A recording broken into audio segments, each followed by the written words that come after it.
Apa yang membuat orang tidak konsisten 15 kali presentasi per bulan? Padahal sudah dikasih tahu oleh upline-nya, kalau mau sukses 15 kali presentasi per bulan, konsisten. Dia udah tahu nih. Tapi kenapa banyak orang melakukan cuma sekali? Nggak konsisten. Kenapa? Ya.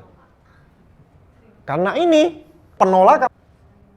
Bahkan ada orang yang dia join, saya bilang di bisnis ini 80-90% Anda akan ditolak. Oh, bagi saya Pak, penolakan itu biasa. Oh, gaya Bapak Ibu ya. Tapi baru 1 bulan aja presentasi 15 kali, bulan kedua udah hilang. Gaya-gayaan bilang udah biasa ditolak. Orang kalau presentasi 15 kali tidak ditolak, nggak mungkin berhenti di bisnis ini, betul nggak? Kalau Anda 15 kali presentasi bulan pertama join semua, bulan kedua Anda berapa kali presentasi? 30 kali. Paham Bapak Ibu? Jadi yang menyebabkan orang tidak konsisten karena ini. Makanya ini yang kita harus hadapi. Hari ini kita harus kebal nih terhadap ini. Kecil, penolakan membuat kita makin kuat, bukan makin lemah. Itu harusnya Bapak Ibu. Kalau kita sudah sampai pada tahap itu, penolakan membuat kita makin kuat. Anda unstoppable. Tinggal tunggu aja Anda jadi diamond. Gak ada yang bisa menghentikan Anda. Ini hanya sebuah keputusan Bapak Ibu. Jadi kenapa ada orang sukses di bisnis ini? Bukan dia nggak ditolak. Semua orang sama, ditolak sama. Cuman dia udah kebal dan dia memutuskan tetap jalan, mempertahankan kecepatan. Ketika ada orang, Pak Suprato jadi mentor saya mau jadi diamond. Oke, ikuti saya. Oke, saya mau kencang presentasi. Oke, mau kencang. Tapi ingat ya, ketika kamu menghadapi banyak penolakan, tambah kecepatan.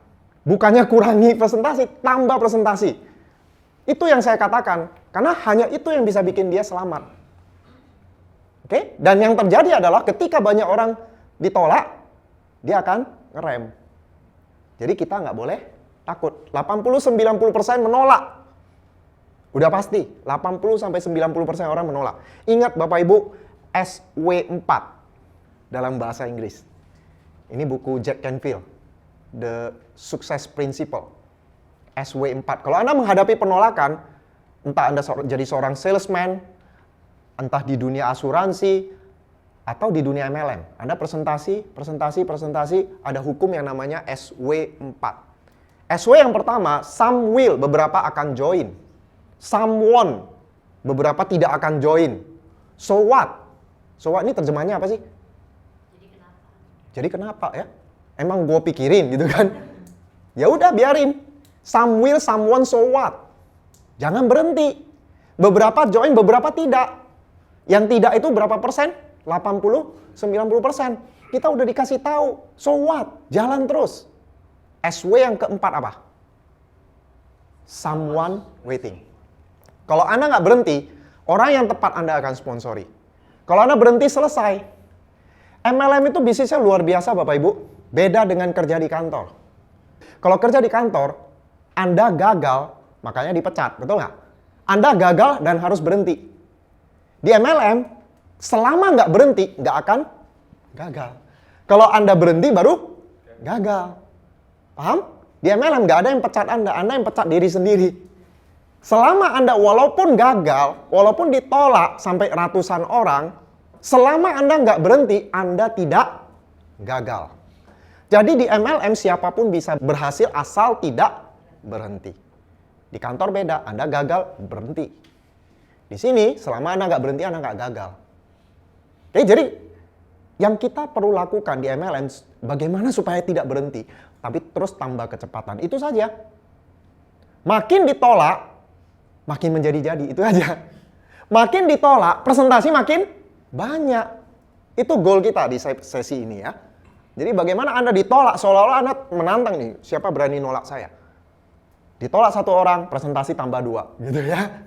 Kalau itu terjadi, Anda nggak akan gagal Bapak Ibu ya. Jadi ini. Penolakan di MLM itu biasa, itu udah pasti terjadi. Sama kayak pengemis di pinggir jalan, lampu merah kan, Anda lihat pengemis. Ya di Emporium, di situ ada lampu merah, kalau saya stop saya lihat ada pengemis. Sekarang saya nggak tahu ya, jarang ya. Kalau dulu banyak pengemis ngantri. Betul? Mobil pertama dia kayak gini. Nggak dikasih, dia ke mobil berikutnya. Dia nggak mikir Bapak Ibu, ya nggak? Kalau nggak dikasih, dia ke mobil berikutnya. Nanti ada mobil yang ngasih. Setelah beberapa mobil, ada mobil yang ngasih. Nggak ada pengemis yang down gara-gara nggak dikasih, betul?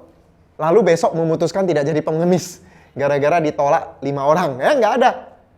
Jadi dia udah nggak pikir, dia udah tahu permainan angka. 5 mobil menolak, nanti 1 mobil ngasih. Misalnya seperti itu. Jadi Bapak Ibu, simple, seperti permainan angka. Contoh lain, misalnya Anda main golf, puting ya. Masukkan bola ke dalam lubang yang mungkin jaraknya sekarang tinggal 5-10 meter. Ya Anda pukul. Yang nggak ngerti golf pun, kalau dikasih bola golf yang nggak terhingga banyaknya, ya Anda tinggal pukul, lama-lama masuk nggak? Masuk. Anda boleh pukul, terserah pukul kayak gini, kalau nggak bisa kayak gini ya dari belakang ya. Anda kalau udah pukul 100 bola nggak masuk, Anda bisa istirahat dulu, minum Coca-Cola dulu. Jangan minum Coca-Cola ya, Fontaine ya. Habis itu Anda pukul lagi ya. Kalau bolanya tidak terbatas, masuk nggak? Pasti masuk. Jadi itulah bisnis ini. Nggak masuk, nggak usah dipikirin. Terus saja. Lama-lama pasti ada yang masuk. Sama kayak main kartu remi ya. Ada berapa kartu? 52. Anda kocok, Anda tarik. Selalu dapat as nggak? Selalu dapat king, jack, queen? Nggak kan?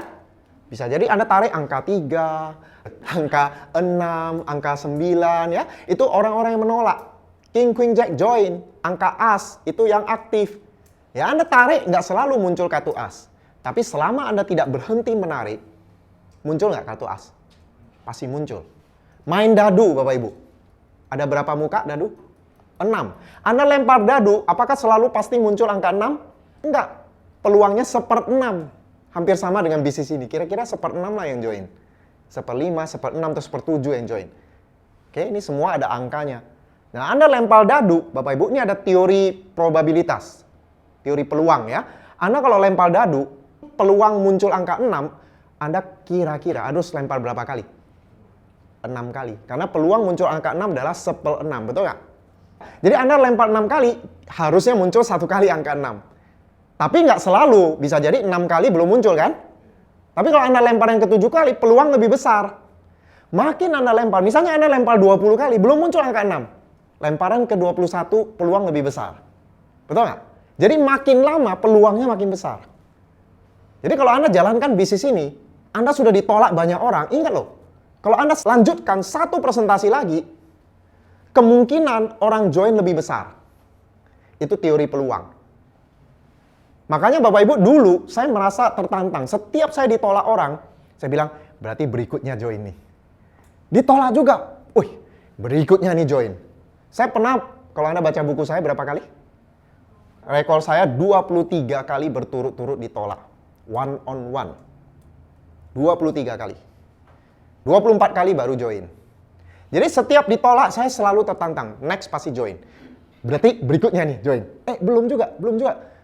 Tapi saya belumnya bukan makin down, bukan. Makin semangat. Nah kalau Anda bisa makin ditolak, makin menjadi-jadi, makin kuat. Anda unstoppable. Pasti jadi diamond. Simple. Bisnis ini simple. Kita harus kebal dengan yang namanya penolakan. Ini angka yang terjadi real dengan saya. Ini saya sharing tahun 2010. Tahun 2010, saya presentasi 30 kali, nggak tahu bulan apa itu. Ini hasilnya. 19 menolak. 11 join. Ini Bapak Ibu, waktu di MLM dulu itu saya udah dapat semua penghargaannya. Saya diedifikasi luar biasa. Tetap aja ditolak. LWG, saya co-founder, tetap aja ditolak. Prospek nggak peduli Anda itu siapa Bapak Ibu. Jadi kalau Anda presentasi punya prospek bawa saya, belum tentu dia join. Peluangnya sama dengan Anda yang presentasi. Kalau memang ketemu orang yang tidak tepat, dia nggak join. Mau siapapun yang presentasi. Prospek nggak peduli. Saya bawa mobil mewah, saya meraih semua penghargaan dari perusahaan itu. Nggak peduli dia. Kalau dia bukan orang yang tepat. 19 orang menolak saya, 11 yang join. Dan 11 yang join pada bulan itu, ada 6 yang mau aktif, 5-nya pasif. Join aja pakai produk, nggak mau aktif. 6 mau aktif. Ya nanti kita bisa lihat, akhirnya yang bertahan setelah bulan ke-8 atau ke-9, itu berapa? Yang dari yang 6 mau aktif ini. Ini bulan itu, 30 presentasi. Lalu bulan berikutnya, 37 saya. Jadi saya tambah kecepatan loh. Saya nggak 30 kali presentasi bulan pertama, lalu bulan kedua jadi 15 kali. Nggak. Saya selalu pastikan di atas 30 kali. Waktu awal saya di MLM, kalau Anda yang sudah tahu sejarah saya, 22 bulan pertama nggak pernah di bawah 40 kali. Ini tahun 2010. Setelah saya sudah dapat semua penghargaan dari perusahaan ini, saya kepengen raih peringkat berikutnya. Jadi saya fight lagi. Tahun 2009 saya pernah tidak aktif sama sekali, bisnis saya tetap stabil karena support sistemnya bagus. Tahun 2010 saya mulai aktif lagi. Ya, jadi bulan pertama 30 kali presentasi yang tadi, bulan kedua saya 37 kali presentasi. Tebak berapa yang menolak? 25 menolak.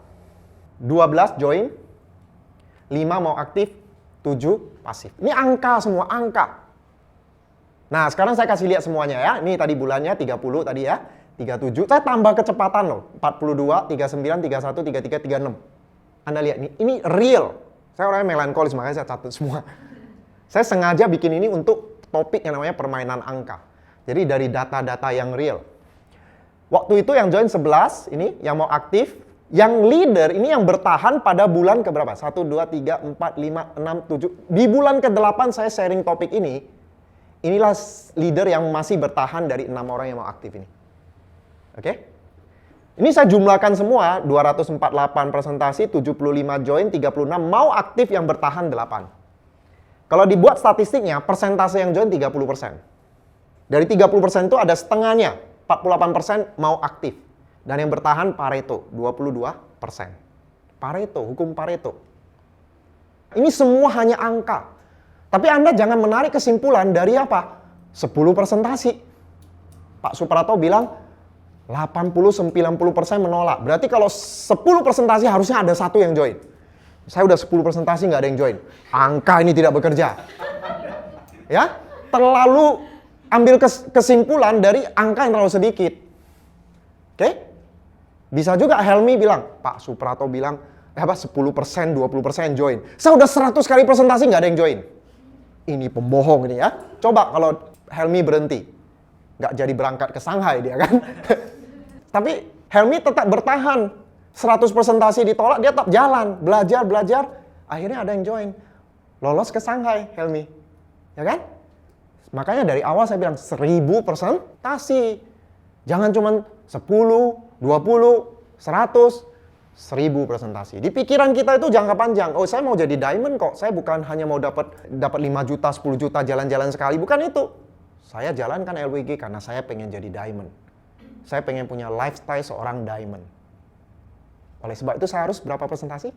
1000 presentasi. Ini angkanya. Yang penting apa? Banyak. Bisnis ini banyak-banyakan. Pak, saya presentasi nggak bagus. Nggak apa-apa, yang penting banyak. Kuantitas mengalahkan kualitas. Karena kalau kita banyak presentasi, lama-lama kualitasnya bagus juga. Jadi nggak ada gunanya pinter presentasi tapi sedikit. Lebih baik presentasinya nggak bagus tapi banyak. Oke? Nah, kalau saya ditolak mah nggak masalah. Saya udah biasa ditolak. Kalau saya presentasi, teman langsung bilang, saya nggak tertarik. Kita bisa terima dengan ikhlas. Cari orang yang mau. Itu namanya penolakan terang-terangan. Tapi ada penolakan yang sulit diterima. Dan begitu banyak orang habis di bisnis ini karena penolakan yang sulit ini. Apa namanya? PHP. Penolakan jenis PHP itu susah diatasi itu. Ya saya banyak downline ya. Dia presentasi, terus dia telepon saya, Pak Suprato teman saya mau join, wih semangat ya. Wih gila ini, diamond nih saya bilang, diamond. Besok nggak ada kabar, lusa nggak kabar ya. Seminggu kemudian calon diamond saya nggak ada kabar ya. Hilang dia, muntaber, diam-diam. Ternyata kena PHP. PHP ini memang harus kita bahas. Kita harus tuntaskan dan kita harus ikhlaskan.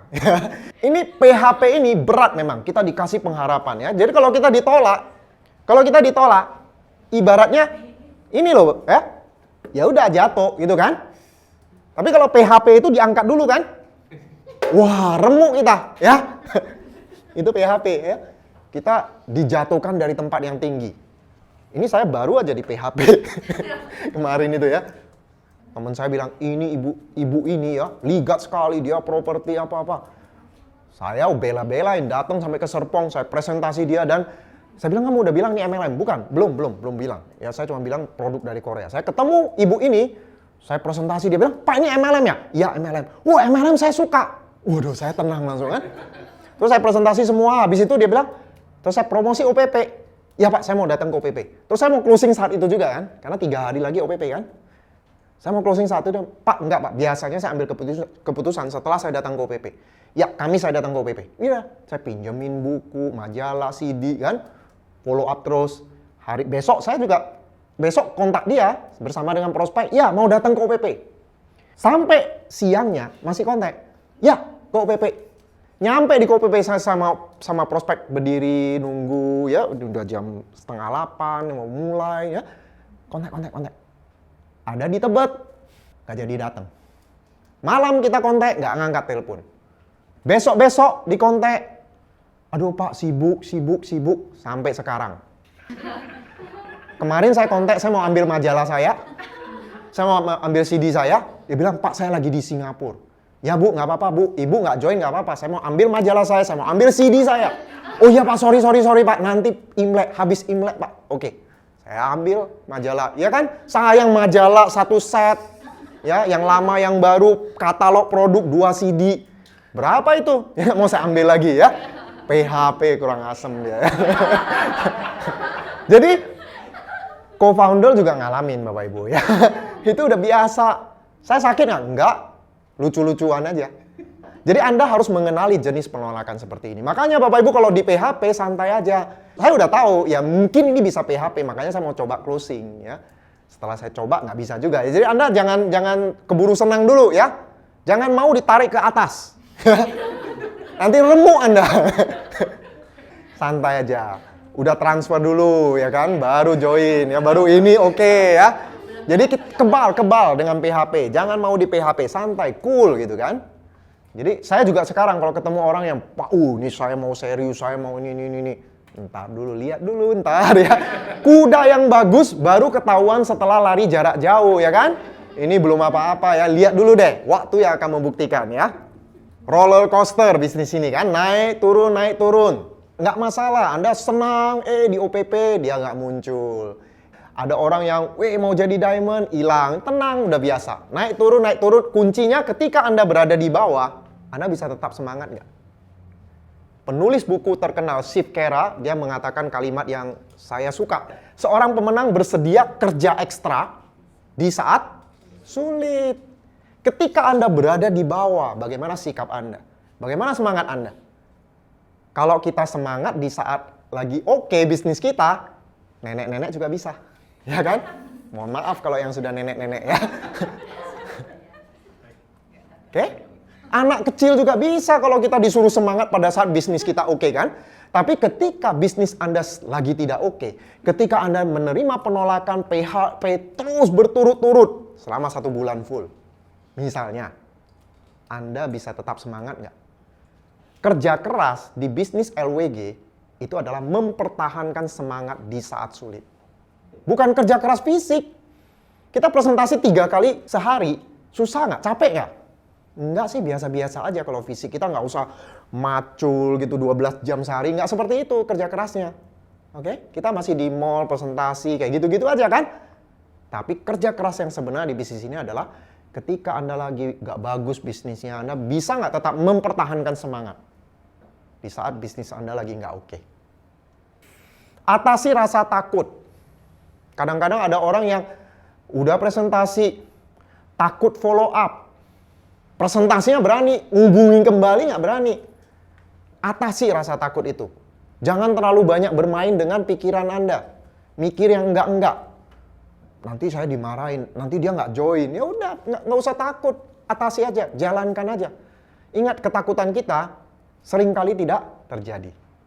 Ada yang mau prospek, mau hubungin prospek, terlalu banyak mikir. Jangan banyak mikir. Terlalu banyak mikir nggak presentasi. Ini kejadian nyata, ada mahasiswa di OPP, dia bilang, Pak, saya punya orangnya potensial. Saya mesti pendekatan seperti apa ya? Saya bilang, udah, presentasi aja, udah. Undang ke pertemuan, pinjemin CD, itu aja. Oke. Minggu depan di OPP, dia datang lagi.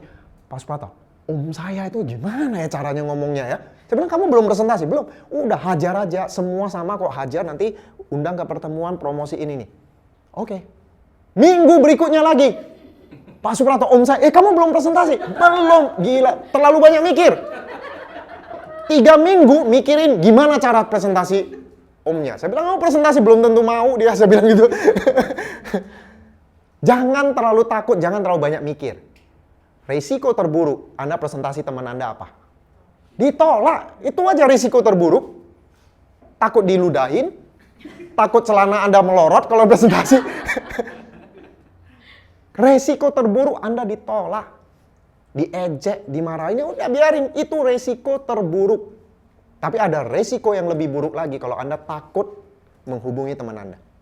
Terlalu banyak mikir. Anda tahu resiko terburuknya apa? Teman Anda ini join sama orang lain ya. Sukses jadi diamond di sana. Anda menyesalnya 7 turunan Bapak Ibu. Betul? Jadi ngapain banyak mikir? Waktu itu ya, saya pernah sekali, saya masih ingat, saya lagi sikat gigi pagi hari, ini mau saya undang nggak ya? Teman saya ini di Bekasi, seorang pengusaha muda. Kalau dia tolak bagaimana? Waktu itu saya udah mengalami 15 penolakan berturut-turut. Ini bukan yang 23, ini yang masih awal. Saya capek-capek ke Bekasi, jangan-jangan menolak lagi kan? Tapi saya ingat kata upline saya yang tadi itu, risiko terburuk dia join sama orang lain. Ya udahlah, telepon, bikin janji di Hotel Horizon di Bekasi. Saya presentasi. Nah waktu itu saya masih takut-takut. Selesai presentasi, saya bilang sama teman saya ini, Bapak kalau nggak mau join nggak apa-apa. Saya bilang gitu. Saya cuma kasih info, nggak join juga nggak apa-apa. Terus saya bilang apa? Saya positif kok Pak. OPP saya datang. Dan bener orang ini join dan jadi salah satu kaki terbesar saya. Di bawah dia ada 4 orang meraih penghargaan. Dari ketakutan itu. Untung saya datengin. Ya nggak? Ya, jadi resiko terburuk dia join sama orang lain. Udah presentasi aja paling ditolak. Oke, jangan banyak mikir Bapak Ibu ya. Tidak ada prospek yang sama.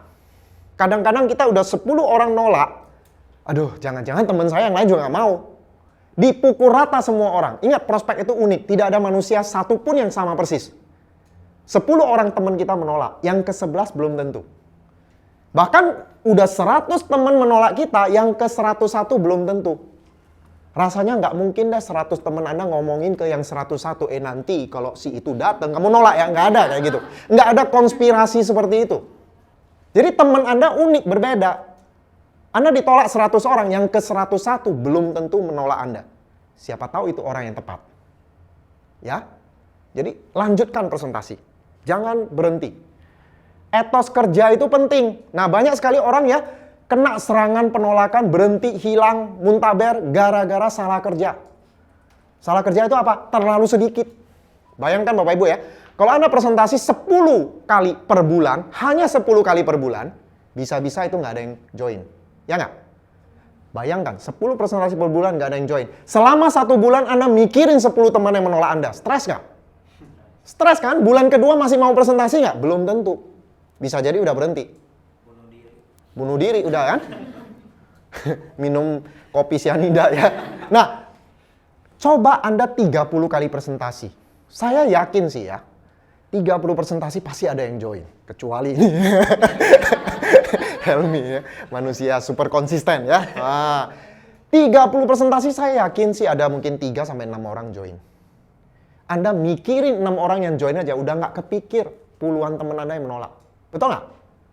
Makanya lakukan dalam jumlah yang banyak. Terlalu sedikit, Anda mikirin yang nolak itu. Sekarang ya, saya selalu bermain dengan angka. Jumlah yang banyak. Kalau ada orang datengin ke saya, ya Pak Suprato mau konsultasi, ini saya sudah banyak ditolak. Mukanya mau muram gitu kan. Sebanyak berapa? Sudah berapa presentasi ditolak? Banyak Pak. Iya berapa? Banyak Pak. Ada 15 kali? Oh, belum Pak. Kalau belum berarti sedikit. Ya nggak? Saya pernah konsultasi ada orang ya, zaman dulu, dia konsultasi sama saya. Setiap dia konsultasi, ngomongnya itu ya, waduh, merana sekali nasibnya ya. Nggak ada yang join ini, menolak, problem semua. Nah, saya layani problemnya itu, kayaknya betul ya, susah sekali dia ya. Saya lupa ya nanya dia berapa presentasi. Ternyata cuma 11 kali. Ya, terlalu sedikit. Kalau Anda presentasi cuma terlalu sedikit, jangan bicara penolakan. Jangan bicara merananya Anda karena penolakan. Terlalu sedikit. Kita sudah biasa menghadapi orang yang 30 kali presentasi pertama nggak ada yang join, 40 kali nggak ada yang join, 80 kali nggak ada join. Kita udah ngalamin itu. Di Medan juga ada yang 40 kali 2, 80 kali presentasi nggak ada yang join. Di sini masih pegang rekor ya 100 kali. Belum ada yang join. Kalau Anda belum 100 kali presentasi ditolak, nggak usah bilang bahwa Anda merana sekali gitu kan, bahwa Anda gagal di bisnis ini. Oke? Jadi terlalu sedikit. Etos kerja ini penting. Anda harus lakukan dalam jumlah yang banyak. Sehingga Anda nggak sempat mikirin yang nolak Anda. Oke? Nah, kalau menurut saya, orang yang punya etos kerja yang benar, saya lihat dari agendanya. Jadi kalau Anda konsultasi sama saya akan lihat agenda Anda nanti. Seminggu ini sudah punya janji belum? Kalau saya kerja, Bapak Ibu, teman-teman, 40 kali presentasi per bulan, agenda saya seminggu ke depan, 2 minggu ke depan sudah terisi. Sehingga orang minta waktu saya, hanya saya slot-slot waktu tertentu aja yang ada. Oke? Kalau orang mau kerja, agendanya pasti terisi. Ini misalnya. Anda lihat contoh ya, Senin, Selasa, Rabu, Kamis, Jumat, Sabtu, Minggu. O3 ini one on one. HM ini home meeting, OPP. Ini agenda orang yang benar-benar kerja. Ya, dia duduk, daftar namanya, dia buat janji. Udah terisi slot-slotnya seperti ini. Kita mulai dengan hari Senin. Senin itu ada one on one 2 kali, ini pagi, siang gitu kan. Malam ada home meeting. Katakan yang pagi ini dia presentasi, mungkin dia batal orangnya, ya batal juga termasuk ya. Atau presentasi orangnya nggak mau. Dia nggak apa-apa kan, masih ada jadwal ini kan. Dia nggak sempat mikirin yang nolak ini, dia udah one on one berikutnya. Nah, siapa tahu orang ini di presentasi bisa dapat janji follow up besoknya. Ya kan? Kan kita diajarkan, kalau Anda habis presentasi bisa di follow up langsung. Kalau nggak bisa, dalam waktu 1-3 hari maksimal, Anda harus dapat janji follow up berikutnya. Katakan orang ini dia dapat besok ketemu lagi. Malam dia ada home meeting. Nah, home meeting siapa tahu dia dapat janji follow up untuk slot besoknya. 2 slot seperti ini. Nah, besok semangat nggak? Full semua jadwalnya. Dia nggak sempat mikirin satu orang yang nolak ini. Katakan ini gagal. Misalnya batalin janji. Kan bisa kan? Nggak sempat stres karena berikutnya sudah ada one on one. One on one juga gagal. Entah batal atau orangnya menolak. Oke? Masih ada 2 follow up. Siapa tahu follow up yang ini berhasil menggali daftar namanya, dapat one on one besok. Follow up ini katakan nggak ada yang berhasil. Besok masih tetap semangat, betul nggak? Masih ada 3 jadwal. Ini nggak mau join juga nggak apa-apa. Ada yang one on one ini, misalnya orang ini di follow up mau datang ke OPP besok. Yang ini nggak join nggak apa-apa. Besok datang OPP nggak? Datang karena ada yang mau hadir. Besok ini one on one dapat follow up. OPP ini dapat lagi follow up. Jadi Anda tetap semangat. Agendanya terisi. Belum lagi kita kerja di sini mulai minggu depan, Senin, Selasa ini juga terisi slotnya. Anda nggak sempat mikirin meratap orang yang menolak Anda. Paham? Karena kita kerjanya, etos kerjanya luar biasa. Kita nggak sempat mikirin yang nggak mau. Kita udah massive action. Ini menolak, berikutnya saya udah ada janji kok. Paham? Ini orang beneran kerja. Jangan yang seperti ini. Ya, Anda mau foto silakan. Nah, ini. Ya, ini agendanya kayak gini nih. Ya, dia sudah dapat jadwal hari Senin pagi presentasi. Yang lain masih kosong. Ini kalau orang mau jadi diamond nih Sontoloyo ini ya. Agendanya kayak gitu semua ya. Dia presentasi ini, orang ini. Mungkin pamannya kali ya yang tadi itu ya. Paman saya ini, ini kan. Downline itu 3 minggu cuma mikirin pamannya ya, nggak dipresentasi ya. Dipresentasi kemudian nggak mau dan belum ada jadwal yang lain. Jadi sepanjang hari ini dia meratapi yang menolak ini. Kenapa dia tolak ya? Sampai malam, nggak bisa tidur dia malam. Besok pagi dia mencoba untuk membangkitkan semangatnya, telepon upline-nya, dengerin CD, ya akhirnya sore-sore dia berhasil bikin janji untuk besok. 1. Yes, besok ada presentasi lagi. Yes, Kamis ada OPP. Presentasi nih. Nggak mau. Wah, pusing nih. Wah, ini bisnis susah ini ya.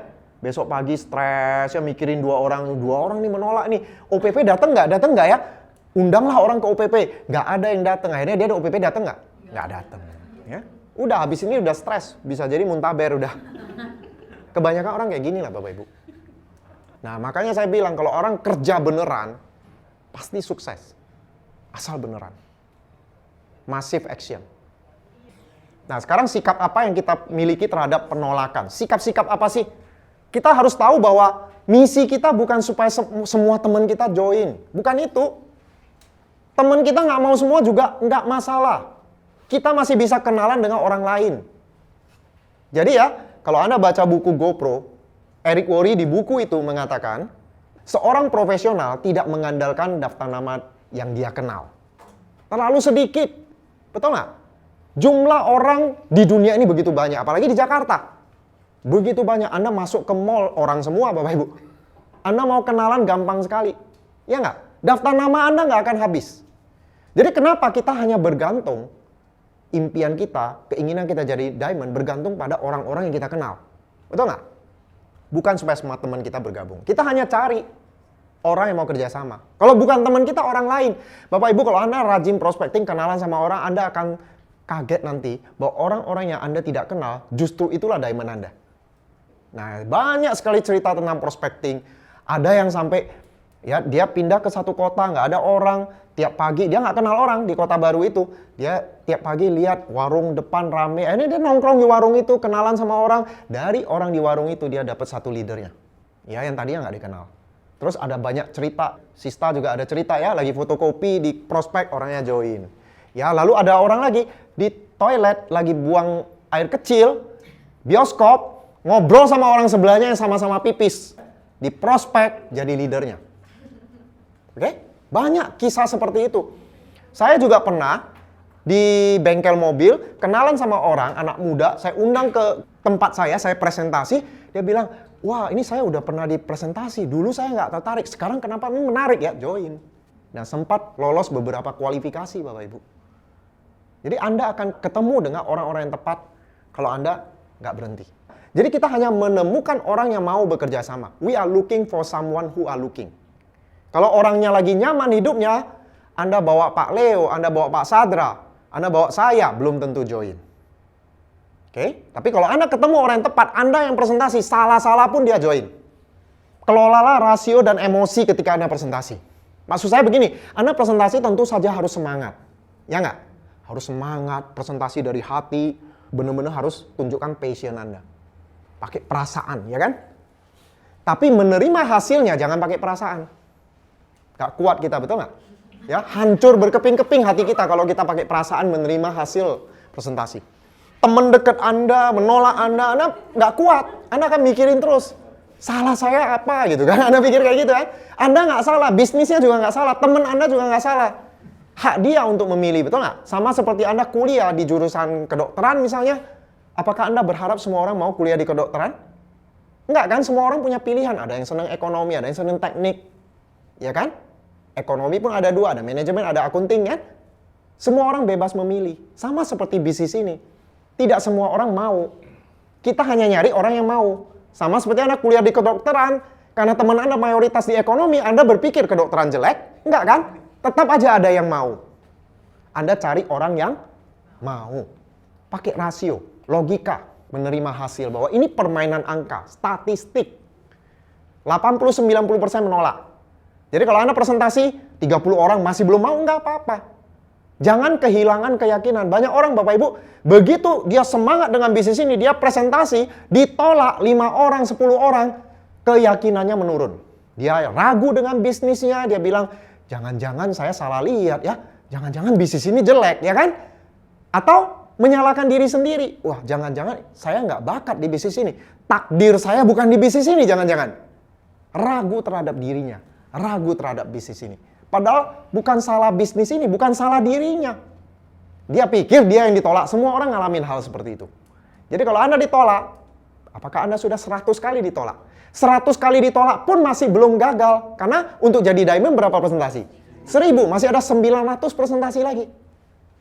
Siapa tahu yang ke-200 Anda ketemu orang yang tepat. Jadi jangan pakai emosi, jangan pakai perasaan. Perasaan simpan di rumah Bapak Ibu ya. Taruh dalam kulkas. Jangan baper. Tugas kita hanya presentasi. Tugas prospek memutuskan. Jangan ikut campur keputusan dia, ya. Anda presentasi aja tugasnya kan? Dia yang memutuskan. Dia yang memutuskan mau join atau menolak. Tugas siapa lebih berat? Tugas kita yang presentasi atau tugas dia yang memutuskan? Dia lebih berat. Karena dia dalam posisi sulit. Kalau dia mau menolak, nggak enak juga kan? Orang menolak kan mesti pakai alasan. Jadi dia dalam posisi mikir, kita nggak usah mikir, presentasi aja. Habis itu gimana Pak? Bagian mana yang paling menarik? Paket apa yang Bapak pilih? Ini ada OPP. Biar dia yang pusing sendiri kan? Join nggak? Join nggak? Kalau saya menolak, apa alasannya? Ada orang yang tepat saya kasih PHP. Oke deh, saya akan pelajari lebih jauh. Ya deh, saya usahakan datang OPP. Ada kan? Kasih PHP Anda kan? Tapi Anda nggak putus asa. Besok Anda telepon lagi. Gimana OPP ini? Oh, saya nggak bisa. Ini alasan macam-macam. Oke, minggu depan masih ada OPP. Bagaimana kalau Kamis kita ketemu? Bagaimana kalau Jumat kita ketemu? Dia stres sendiri kan? Menolak Anda kan?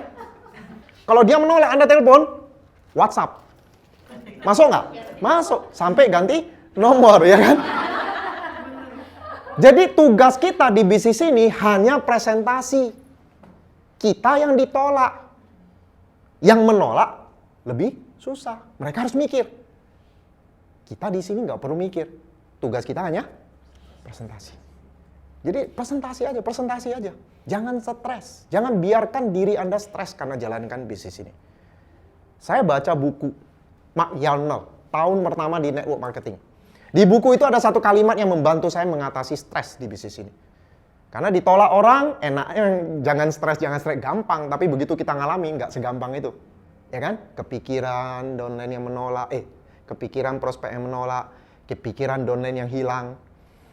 Kalimat di buku itu mengatakan, bisnis MLM adalah bisnis yang fun. Kalau Anda jalankan MLM Anda stres, berarti Anda jalankan dengan cara yang salah. MLM bisnis yang fun. Kalau kita jalankan dengan benar, harusnya fun. Kalau kita stres, berarti caranya salah. Stres karena apa? Mikirin penolakan. Itu salah. Nggak boleh dipikirkan. Udah, santai. Presentasi aja. Presentasi. Biar mereka yang menolak. Mereka yang sulit, kita hanya presentasi tugas kita. Kita nggak perlu banyak pikir. Jadi jangan stres. Begitu stres, Anda tahu bahwa Anda jalankan dengan cara yang salah. Loh, kenapa saya mikirin dia? Ngapain dipikirin? Udah, next presentasi.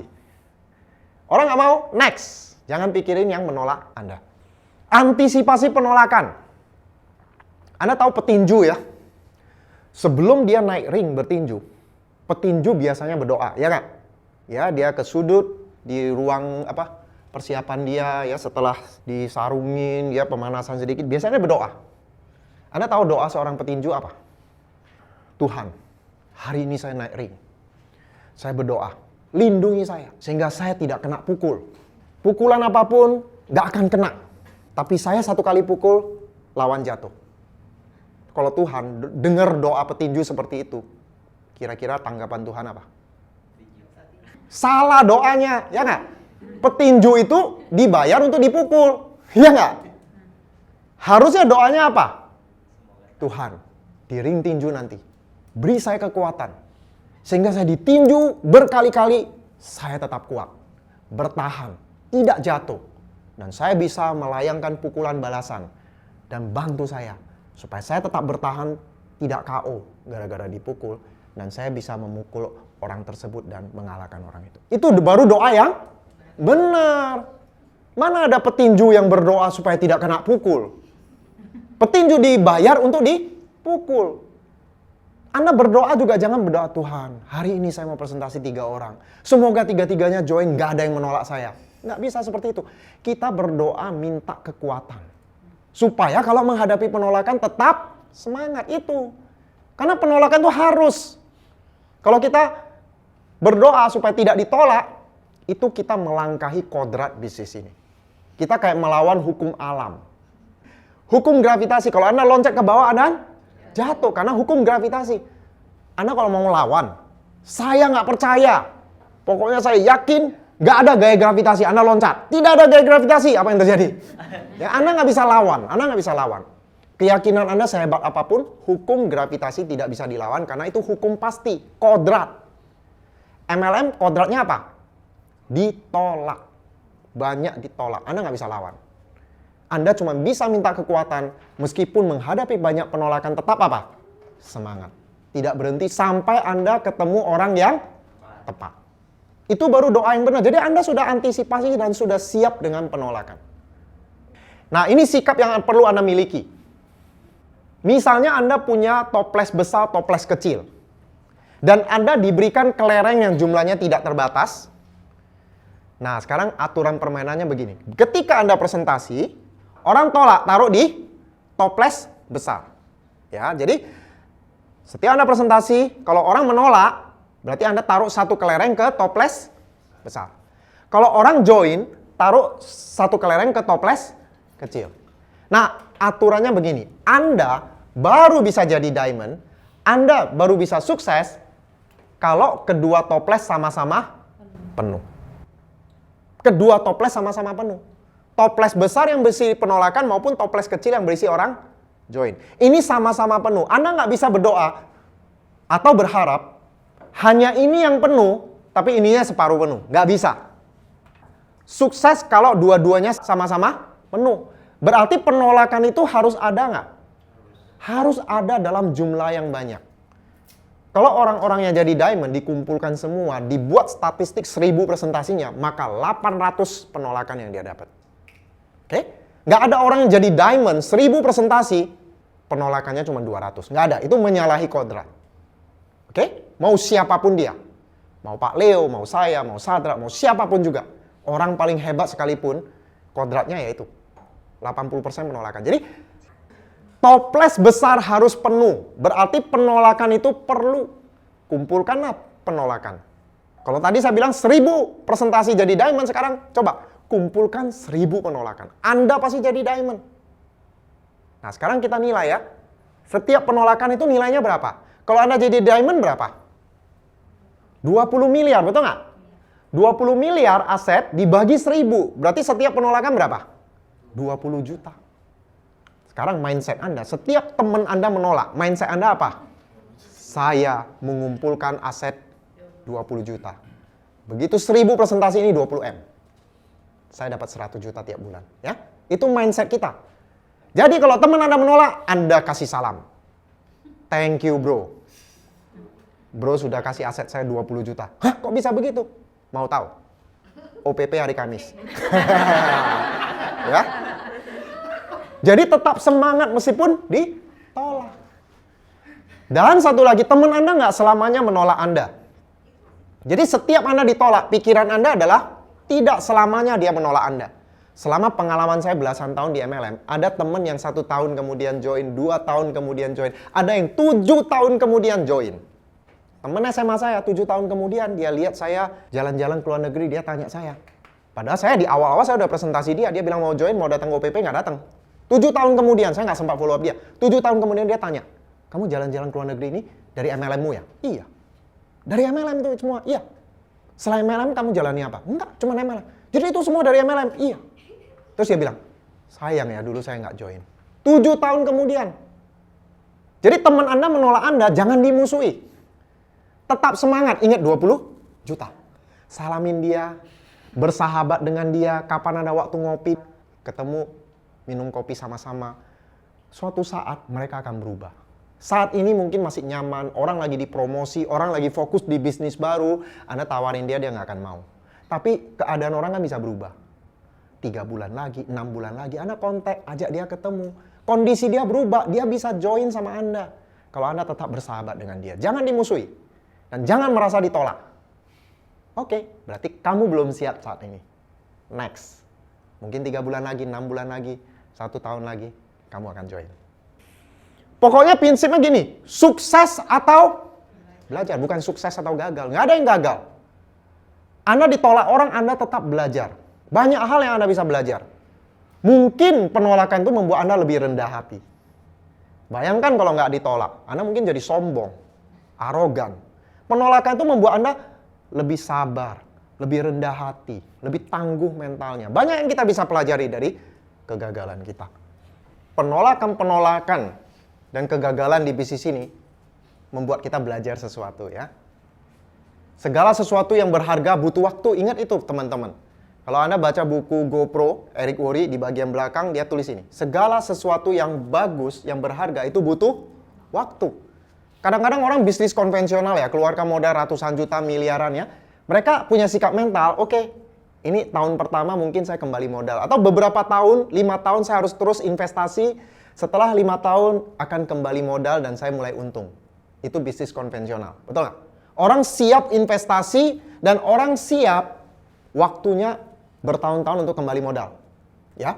Tapi begitu jalankan MLM, modalnya kecil, orang berharap apa? Bulan pertama kembali modal. Bulan kedua untung, bulan ketiga kaya raya. Ya kan? Padahal nggak seperti itu. Kita bangun aset senilai berapa? 20 miliar. Passive income, asetnya dalam bentuk orang. Orang-orang yang berkembang, orang-orang yang berkembang, nah itu butuh waktu. Ya, jadi segala sesuatu yang bagus butuh waktu. Jadi kalau Anda jalankan belum ada hasil yang bagus, bertahan, bersabar, belajar. Jangan lupa belajar. Ada orang yang ditolak 80 kali, lalu dia belajar people skill. Oh, ternyata selama ini saya presentasi nggak ada people skill. Saya berdebat, saya ngeledek orang. Ngapain lu kerja sama orang, jalanin bisnis ini? Makanya orang nggak mau join. Dia akhirnya belajar people skill, lalu belajar follow up, pengembangan diri, belajar lebih sabar, lebih terampil menggunakan alat. Akhirnya bisa. Ini hanya masalah skill yang kalau Anda mau belajar, Anda bisa. Ya, makanya Bapak Ibu, ini pertanyaannya. Anda baja atau kaca? Baja. Atau kaca? Baja maupun kaca, kalau dipukul dengan palu, hasilnya berbeda. Kalau kaca dipukul palu, kita udah tahu pasti berantakan.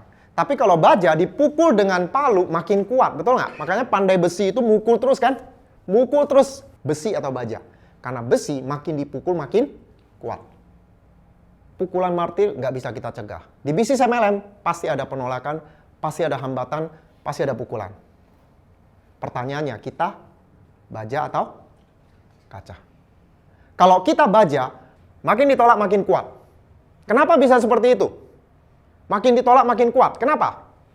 Pertama, karena kita tahu permainan angka. Makin kita ditolak makin dekat dengan yang mau join, ya kan? Jadi kita makin kuat. Berikutnya. Apalagi yang membuat kita makin ditolak makin kuat? Kita tahu bahwa kita sedang mengumpulkan penolakan, ya. 1000 penolakan jadi diamond kan? Kita lagi memenuhi toples besar. Jadi kalau orang menolak, toples besar saya terisi. Kita tahu makin ditolak, kita mengumpulkan aset. Setiap penolakan berapa rupiah? 20 juta.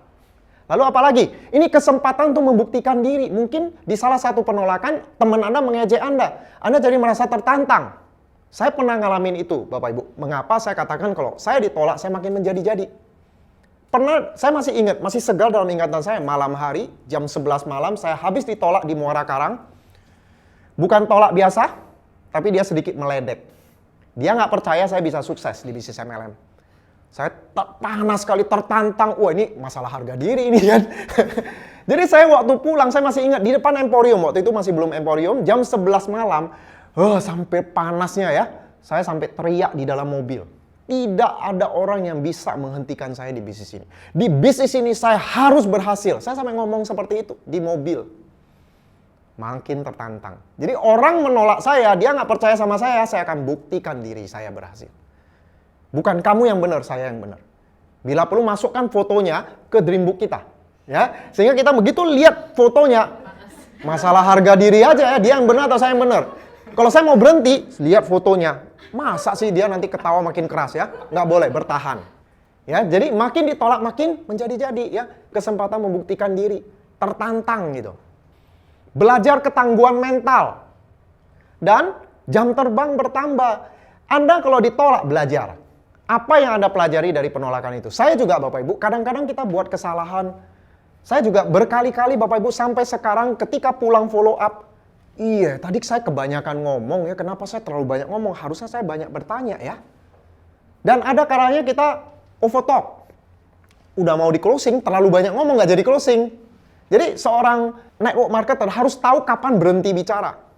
Kadang-kadang kita terlalu banyak ngomong. Yang nggak penting-penting diomongin juga gitu ya. Orang yang tadinya mau closing nggak jadi closing. Belajar Bapak Ibu. Saya juga belajar dari setiap kegagalan yang saya alami. Ingat tadi, sukses atau belajar. Dan ingat Bapak Ibu, kita harus bisa melihat apa yang tidak terlihat. Visi namanya. Makanya seorang pemimpin punya visi. Anda di bisnis ini kalau mau berhasil harus punya visi. Visi itu adalah melihat apa yang tidak terlihat sekarang. Mampu nggak Bapak Ibu melihat itu? Misalnya ini contohnya ya, bisnis ini kan masih baru awal ya, baru start. Orang yang ikutin sistem nggak banyak di sini. Jakarta, biasanya Jakarta kalau diadakan yang namanya 15 planner, ini nggak muat. Ruangan bisa 600 orang Bapak Ibu, Jakarta ya. Dulu kita bikin 15 planner tuh 600 sampai 1000 orang yang hadir. Nah, sekarang ini Bapak Ibu, Anda bisa lihat nggak ruangan ini? Berapa orang? Nggak nyampe 20 orang. Mampu nggak Bapak Ibu melihat bahwa nanti Anda bisa punya ruangan 600 orang grup Anda. 15 planner. Dan bukan hanya di Jakarta, tapi di 10 kota besar di Indonesia. Anda punya ratusan orang yang 15 planner. Mampu nggak Anda melihat itu? Anda champion kelas ya. Bisa nggak Anda bayangkan champion kelas nanti itu 200 orang jaringan Anda semua. Atau suatu saat kita bikin bisnis seminar, ribuan orang jaringan Anda. Bukan hanya di Jakarta tadi, di berbagai kota di Indonesia. Nah, tentu saja Anda sudah peringkat diamond. Bahkan bisa jadi sudah lebih dari diamond. Anda sudah punya passive income ratusan juta per bulan. Anda sudah freedom, lifestyle Anda berubah. Ingat impian Anda. Ujung-ujungnya impian Anda. Anda jalankan bisnis ini untuk apa? Kalau Anda sudah passive income, apa yang Anda mau lakukan untuk orang yang Anda cintai? Untuk orang tua Anda. Anda mungkin pengen beli rumah impian. Anda pengen desain sendiri rumah impian Anda. Anda pengen traveling ke negara-negara, tempat-tempat indah yang Anda betul-betul pengen banget ke sana. Bawa orang-orang yang Anda cintai. Ingat impian Anda Bapak Ibu. Anda ditolak, terus jalan, ditolak, terus jalan karena dream Anda. Kita hadir di sini, kita habis-habisan karena dream Anda. Anda yang tahu apa yang Anda kejar. Orang lain sih lihat Anda, mau-maunya kamu ditolak orang, ya uangnya cuma segini. Betul nggak? Kita di bulan-bulan pertama bisa jadi minus loh. Kita ke mana-mana ongkosnya keluar, dapatnya cuma 1 juta, 2 juta. Kerja keras kayak gini. Mereka melihat kita kayak orang gila lakukan bisnis ini. Tapi kita punya visi, betul nggak?